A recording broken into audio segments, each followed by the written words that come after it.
진리를 사랑하시고 예수님의 재림을 기다리시는 성도 여러분 안녕하십니까? 예수님께서 죽으시고 부활하실 때에 특별한 사람들이 부활한 놀라운 사건이 있었습니다. 또 모세도 죽었다가 특별 부활하여 아주 오래전에 승천한 사람이었습니다. 그리고 에녹과 엘리야는 단 한 번도 죽음을 경험하지 않고 승천한 사람들이었습니다. 우리가 일반적으로 알고 있는 생명의 부활은 예수님께서 재림하실 때에 믿음 안에 잠든 성도들을 부활하여 하늘로 승천하는 것으로 알고 있습니다. 그러나 과거 예수님이 십자가에 달려 죽으실 때에 성전 휘장이 둘로 찢어지고 지진이 난 적이 있었습니다. 그때 바위가 갈라지고 1단의 무덤이 열렸습니다. 그리고 예수님이 부활하실 때 그 무덤에서 잠자던 많은 성도들이 부활했다고 성경은 기록하고 있습니다. 마태복음 27장 53절입니다. 무덤들이 열리며 자던 성도의 몸이 많이 일어나되 예수의 부활 후에 그들이 무덤에서 나와서 거룩한 성에 들어가 많은 사람에게 보입니다. 이들은 어떤 사람들일까요? 이 성도들은 어떤 사람들이길래 하나님께서 이들을 부활시킨 것일까요? 그리고 이 성도들이 부활 후에 한 일이 예루살렘 성에 들어가서 많은 사람들에게 보였다고 했습니다. 그 당시 예루살렘 성전에 들어가 많은 사람들에게 보인 이유가 무엇일까요? 그렇습니다. 그리스도의 부활을 증거하기 위해서입니다. 예수님이 부활하셨고 자신들도 하나님께서 부활시켜 그리스도의 부활을 증거하기 위하여 사람들에게 나타났다고 한 것입니다. 그렇다면 이들은 어떤 사람들이길래 예수님이 재림하기도 전에 2000년 전에 하나님께서 당신의 아들과 함께 부활시킨 것일까요? 다음에 영감의 글을 읽어보겠습니다. 예수께서 부활하실 때에 그분은 사로잡혀 있던 한 무리를 무덤에서 데리고 나오셨다. 예수께서 운명하실 때에 있었던 지진은 그들의 무덤을 깨뜨려 열었으며 그분이 부활하실 때에는 그들도 그분과 함께 일어났다. 그들은 하나님과 동역자들이었으며 목숨을 바쳐 진리를 증거하던 자들이었다. 그들은 예루살렘 도성에 들어가서 많은 사람 앞에 나타나 그리스도께서 죽음에서 살아나셨고 우리도 그분과 같이 일어났다고 선포했다. 이때 특별 부활한 성도들은 창세로부터 그리스도 당시까지 각 시대에 목숨 바쳐 진리를 증거한 하나님의 동역자들이요 거룩한 의인들이었습니다. 하나님께서는 왜 이들을 부활시킨 것일까요? 다음에 말씀을 보시면 그 구체적인 이유를 알 수가 있습니다. 마태복음 27장 64절입니다. 그러므로 명령하여 그 무덤을 사흘까지 굳게 지키게 하소서. 그의 제자들이 와서 시체를 도둑질하여 가고 백성에게 말하되 그가 죽은 자 가운데서 살아났다 하면 후에 속임이 전보다 더 클까 하나이다 하니 유대 지도자들이 그리스도께서 부활하신 사실을 수단과 방법을 총동원해서 감추려고 했습니다. 유대 지도자들의 이러한 거짓과 음모를 아신 하늘 아버지께서는 각 시대에 목숨 바쳐 진리를 증거한 의인들을 무덤에서 일으켜 당신의 아들의 부활을 증거하도록 하신 섭리였던 것입니다. 그래서 그 부활한 성도들은 이사야 26장 19절에 주의 죽은 자들은 살아나고 그들의 시체들은 일어나리이다. 티끌에 누운 자들아 너희는 깨어 노래하라. 주의 일수는 빛난 이스라엘이 땅이 죽은 자들을 내노리라 라는 말씀이 진리라는 것을 예루살렘 도성에 들어가 많은 사람들에게 증거한 것이었습니다. 예수님의 부활이 거짓 소문으로 사방으로 퍼졌지만 부활한 성도들은 예수님의 부활을 전하기 위해서 하나님께서 자신들도 부활시킨 것이라고 증거한 것입니다. 그리고 부활하신 예수님도 슬픔에 젖은 제자들에게 나타나셔서 제자들의 두려움을 몰아내시고 제자들에게 기쁨과 용기를 주셨습니다. 그래서 사단과 타락한 천사들과 유대 지도자들은 그리스도의 부활을 숨길 수가 없게 된 것입니다. 그리스도의 부활의 소식이 사방 팔방으로 전해지자 유대인들은 자신들의 생명과 위협을 느낀 나머지 제자들을 향한 증오심을 감추어 버린 것입니다. 유대 지도자들의 유일한 희망은 거짓 소문을 퍼뜨린 것이었습니다. 결국 유대 지도자들의 유일한 희망은 거짓 소문을 퍼뜨린 것이었지만 결국 그리스도의 부활만 더 확산되어 부활의 복음이 전파된 것이었습니다. 그리고 예수님께서 부활하신 후에 바로 승천한 것이 아니었습니다. 사도행전 1장 3절에 그가 고난 받으신 후에 또한 그들에게 확신한 많은 증거로 친히 살아 계심을 나타내사 40일 동안 그들에게 보이시며 하나님 나라의 일을 말씀하시니라. 왜 바로 승천하지 아니하시고 40일 동안 이 세상에 머무르셨다가 승천하신 것일까요? 그렇습니다. 당신의 제자들이 부활의 영광을 입으신 당신과 친숙하게 되도록 하시기 위한 배려였습니다. 부활의 예수님은 당신의 제자들과 40일 동안 수시로 함께하며 하나님 나라 일에 대한 교훈을 주셨습니다. 부활의 예수님과 함께 할 때의 제자들은 십자가 사건 전에 가르침받은 그 복음의 교훈을 다시 떠올리면서 더 깊은 교훈을 받고 깨달아 알게 된 것이었습니다. 그리고 예수님께서 지상에서 임무를 마치시고 승천하실 때에 특별 부활한 그 성도들을 당신의 승리의 기념물로 천국으로 데리고 가신 것이었습니다. 에베소 4장 8절에 그러므로 이르기를 그가 이로 올라가실 때에 사로잡혔던 자들을 사로잡으시고 사람들에게 선물을 주셨다 하였다라는 이 말씀을 온전히 성취시키셨습니다. 그럼 우리가 궁금한 것은 예수님과 하늘에 올라간 그 성도들은 하늘에서 지금 무슨 일을 하고 있을까요? 하늘에서 이들의 정체가 계시록에 더 분명히 나타나 있습니다. 계시록 4장, 5장, 11장, 19장에 24장로들로 등장한 것입니다. 여러분, 하늘에 24장로가 있는 것입니다. 계시록 4장 4절에 또 보좌에 둘려 24보좌들이 있고 그 보좌들 위에 24장로들이 흰옷을 입고 머리에 금면류관을 쓰고 앉았더라. 참으로 놀라운 장면입니다. 여러분, 천사를 장로라고 하지 않습니다. 이들은 앞에서 말씀드린 예수님 부활하실 때에 일어난 아담 시대부터 그리스도 당시까지 각 시대의 진리를 증거한 거룩한 성도들입니다. 24장로들이 흰옷을 입었다는 것은 이 땅에서 진리로 거룩한 품성으로 개혁하고 개발한 연고로 온전한 그리스도의 의의 품성을 가졌다는 뜻입니다.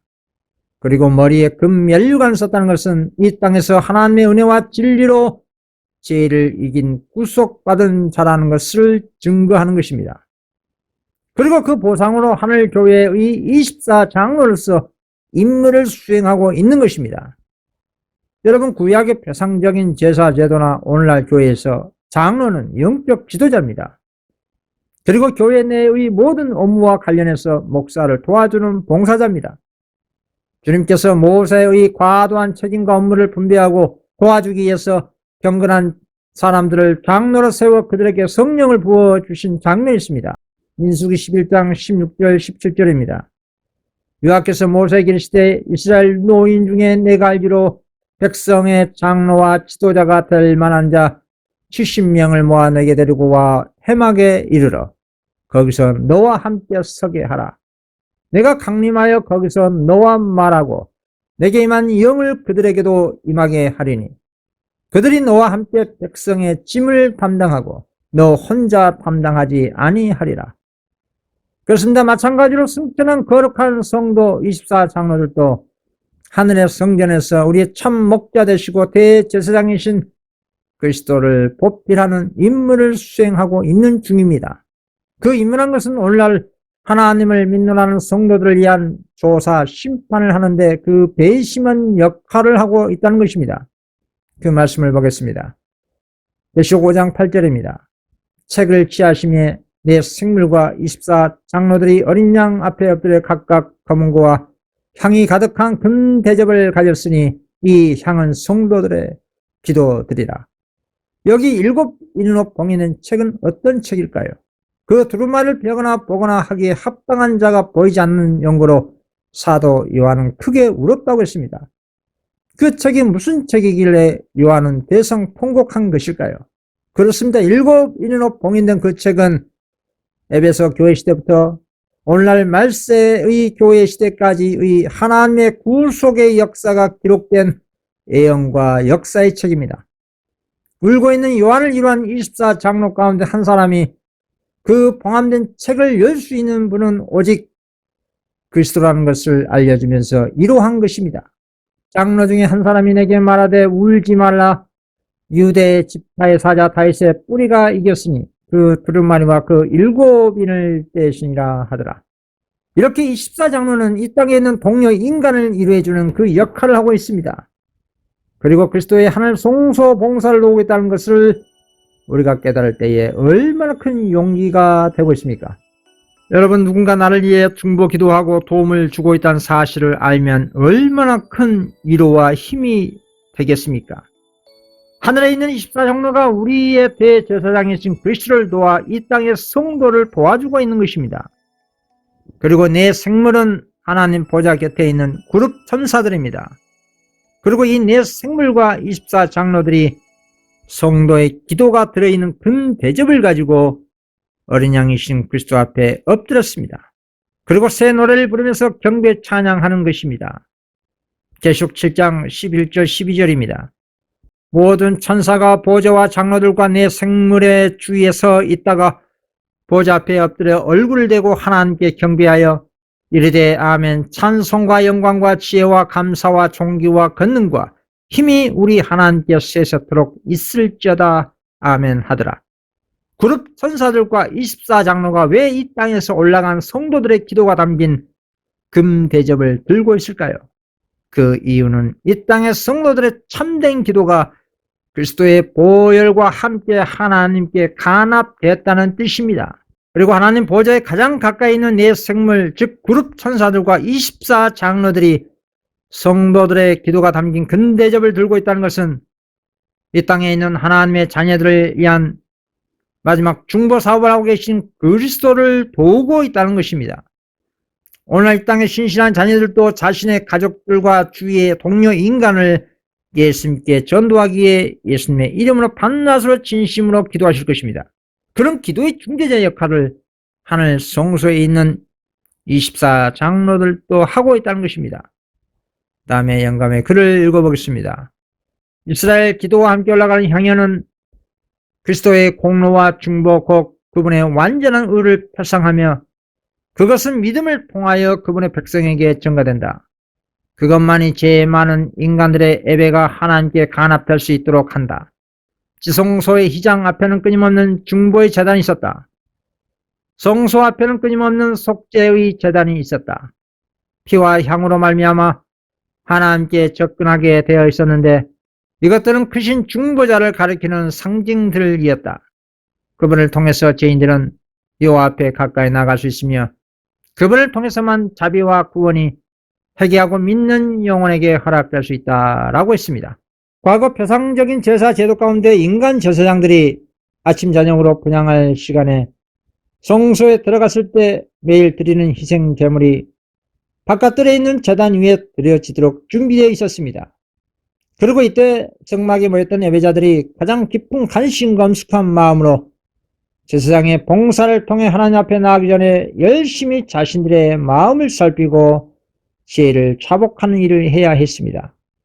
그리고 엄숙한 마음가짐으로 몸과 마음을 성소로 향하고 기도함으로 인해 제사장의 성전 봉사 일에 연합한 것이었습니다. 그런 과정을 통해 그 영혼들의 믿음이 속죄의 희생으로 예표된 약속된 구주의 공로를 굳게 붙잡는 동안 그 기도는 향연과 같이 하늘로 올라가게 된 것이었습니다. 오늘날 실상적인 대속죄를 살고 있는 우리들은 과거 표상적인 백성들보다 더 엄숙한 마음가짐으로 하늘 성소에서 마지막 봉사하고 계신 우리의 크신 대제사장이신 그리스도를 믿음과 기도와 인치는 성교 사업을 통해 연합해야 할 것입니다. 그리스도의 보혈의 공로에 온전히 의지하는 마음으로 기도할 때 우리의 기도가 예수의 피와 함께 아버지께 올라가 간합되는 것입니다. 그리스도는 밤낮으로 이 땅에 있는 당신의 자녀들을 위해 탄원하십니다. 그리고 하나님의 도움이 필요한 성도는 하나님의 임재 안에서 자기 자신과 영혼 구원을 위해 더욱 예수의 이름으로 기도하고 탄원하게 될 것입니다. 우리가 그리스도의 공로에 대한 감사를 지속적으로 유지하고 성령 받기를 원하는 마음으로 하나님 앞으로 나올 때에 그리스도께서는 우리를 당신 곁에 가까이 두시는 겁니다. 그리고 당신의 인성의 팔로는 우리를 안으시고 당신의 신성의 팔로는 무한하신 하늘 아버지의 보좌를 붙드시는 것입니다. 고로 우리는 자신의 구원과 오늘날 마지막 복음 사명인 재림을 촉진하기에 그리스도와 온전히 협력해야 합니다. 그런 오늘날 때에 맞는 영적 양식이 없어 죽어가는 우리 주위의 가족들, 친척들, 이웃들을 구원하기 위하여 열렬하고 끈질긴 노력으로 마지막 천국 복음인 셋째 천사 기별을 전해 주어야 하는 것입니다. 예수님께서 이렇게 말씀하셨습니다. 요한복음 9장 4절 때가 아직 낮음에 나를 보내신 이의 일을 우리가 하여야 하니라. 밤이 오리니 그때는 아무도 일할 수 없느니라. 오늘날 말세 중에 말세 사는 우리는 낯이 계속되는 동안 영혼을 구원하는 일일에 목숨과 마음을 다해야 합니다.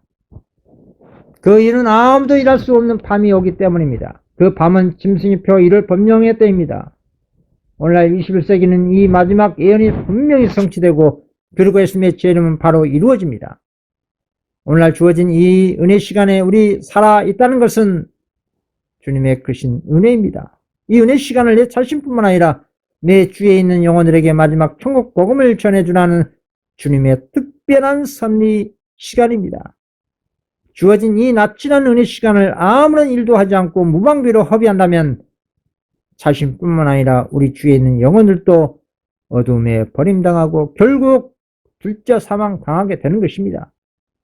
하늘에는 경배 대상자이신 우리 하늘 아버지가 계시고 그리고 우리의 참 목자이신 예수 그리스도가 계십니다. 그리고 24장로가 있습니다. 그럼 이제는 누가 있어야 할까요? 그 무리는 계시록 7장에 등장한 14만 4천 집사들과 허다한 무리들, 허다한 성도들이 있어야 하늘 교회의 완전체가 되는 하늘 성전의 모습인 것입니다. 이 세상의 교회도 목사, 장로, 집사, 일반 성도들로 구성되어 있듯이 하늘에 있는 하늘새 예루살렘 교회도 그와 같은 조직체계로 구성된 것입니다. 그런데 이상한 것은 오늘날 셋째 천사 기별을 믿노라는 기성 안식일 교단은 왜 24장로는 실제 숫자로 믿으면서 14만 4천을 상징으로 믿고 가르치는 것일까요? 초기 재림 교단은 그리하지 않았습니다. 그 당시 재림 선구자들은 모두가 14만 4천을 실제 숫자로 믿고 14만 4천에 들어가도록 분투하라고 하였습니다. 셋째 천사 기별의 14만 4천 인치는 진리에 대해 천주교나 개신교는 이 마지막 기별의 빛을 받지 못해서 14만 4천 인침 진리를 이해하지 못한 것은 이해가 됩니다. 그런데 왜 오늘날 기성안식일 교단은 재림 선구자들이 모두 이구동성으로 실제 숫자로 믿었던 14만 4천인을 상징 숫자로 변질시켜 지금까지 일반 성도들에게 잘못된 가르침을 주고 있는 것일까요? 세월이 지나면서 셋째 천사 기별의 인친 사명에 대해 뜨뜻미지근해진 영적 상태로 분별력이 상실된 것일까요? 아니면 14만 4천에 개수되지 못하게 될까 하는 잠재적인 두려움 때문에 그런 것일까요? 세월이 지난 후 셋째 천사의 인치는 기별을 상징으로 가르치고 있는 것은 대단히 위험천만한 일입니다. 이것은 보통 심각한 일이 아닐 수가 없습니다. 왜냐하면 받은 빚대로 심판을 받는다는 사실을 결코 간과해서는 안 될 것입니다. 셋째 천사 기별을 믿는다는 교단과 교인들은 14만 4천 들지 못하면 그것으로 구원 상실입니다. 물론 허다무리도 그 받은 빚대로 심판을 받습니다. 그 빚이 작은 빚이든지 큰 빚이든지 그 빚, 즉 깨달은 말씀에 순종할 의무가 당연히 있는데도 불구하고 불순종한 사람이 어떻게 허다한 무리에 들어가겠습니까? 어떻게 14만 4천에 들어갈 수가 있겠습니까? 셋째 천사 기별을 믿는 14만 4천 후보이든지 허다한 무리의 후보든지 자신들이 받은 빚에 따라 믿고 순종과 회개의 열매로 인해 영생의 상급이 있는 것입니다. 영생의 조건은 아담 시대 때나 지금이나 받은 빚에 대한 믿음의 순종으로 결정되는 것입니다. 그래서 오늘날이나 옛날이나 주님을 믿는다고 공언한 사람들이 주님의 계명에 대한 불순종으로 구원받는 자들이 적다고 한 것입니다. 누가복음 13장 23, 24절입니다. 어떤 사람이 여짜오되 주여 구원을 받는 자가 적으리까? 그들에게 이르시되 좁은 문으로 들어가기를 힘쓰라. 내가 너희에게 이르노니 들어가기를 구해도 못하는 자가 많으니라. 그래서 주님께서는 주인의 뜻을 알고도 그 뜻대로 행동하지 않는 종들에게 그 빛의 비리에서 심판한다고 하신 것입니다. 누가복음 12장 47, 48절입니다. 주인의 뜻을 알고도 준비하지 아니하고 그 뜻대로 행하지 아니한 종은 많이 맞을 것이요 알지 못하고 맞을 일을 행한 종은 적게 맞으리라.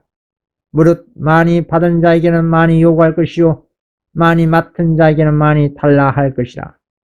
허담물이든지 14마사칠이든지 구원의 후보자들이 예수의 이름으로 복음을 가르치고 병 고칠 능력을 행사했다 하더라도 주님의 계명의 법을 고의적으로 위반하고 고의적으로 회개를 거절했다면 불법자로 간주되어 영생을 상실하게 되는 것입니다.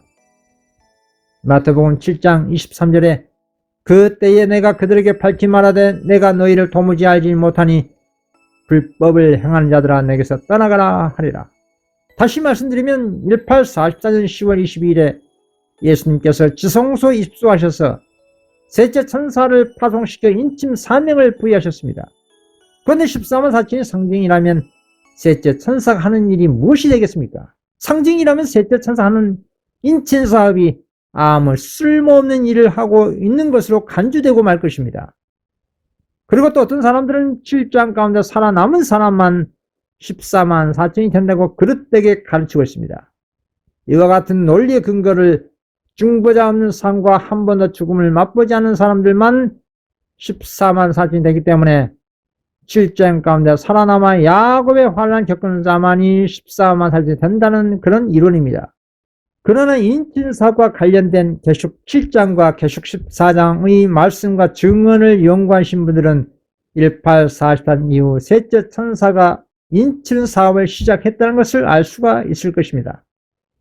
주님께서는 2300주의 끝 1844년 10월 22일에 지성소에 입수하셔서 당신의 법궤 앞에서 셋째 천사를 파송하셨습니다. 관련된 증언을 보겠습니다. 예수께서 성소의 봉사를 끝내시고 지성소에 들어가셔서 하나님의 율법이 들어있는 법궤 앞에 서 계실 때 세 번째 기별을 가진 힘센 천사를 세상에 보내셨다. 그는 손에 두루마리를 들고 능력과 위엄으로 이 지상에 내려오면서 인간이 아직까지 들어본 적이 없는 가장 두려운 경고를 선포했다. 애의 신을 믿는 사람들이라면 그 누구도 부정할 수 없을 것입니다. 셋째 천사 기별에 의해서 14만 4천 인침이 개수되고 있는 것입니다.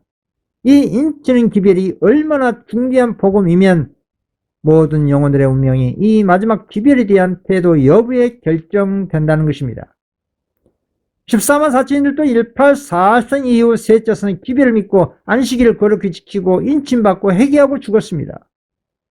그리고 일곱 번째 재앙 초기의 특별부활에서 그리스도의 재림을 증거하고 살아있는 부분적인 14만 4천과 함께 중보자 없는 야곱의 환난을 겪습니다.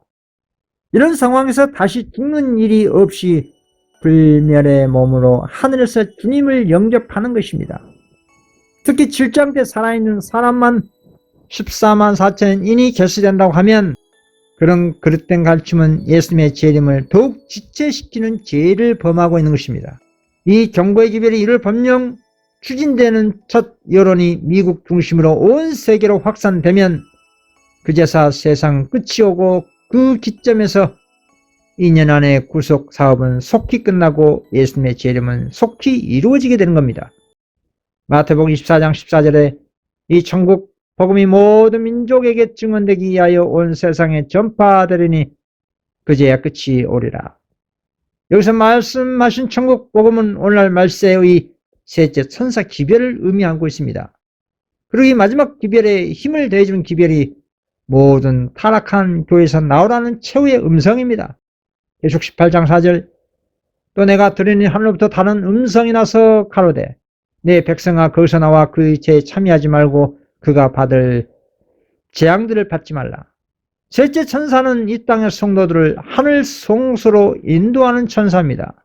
그 이유는 그곳에 우리의 크신 대제사장이신 그리스도께서 계셔서 마지막 지성소에서의 성소 정결과 조사 심판을 이행하고 계시기 때문에 이 땅의 성도들이 셋째 천사 기별을 깨달으신다면 하늘 지성소에 계신 예수님을 만날 수가 있는 것입니다.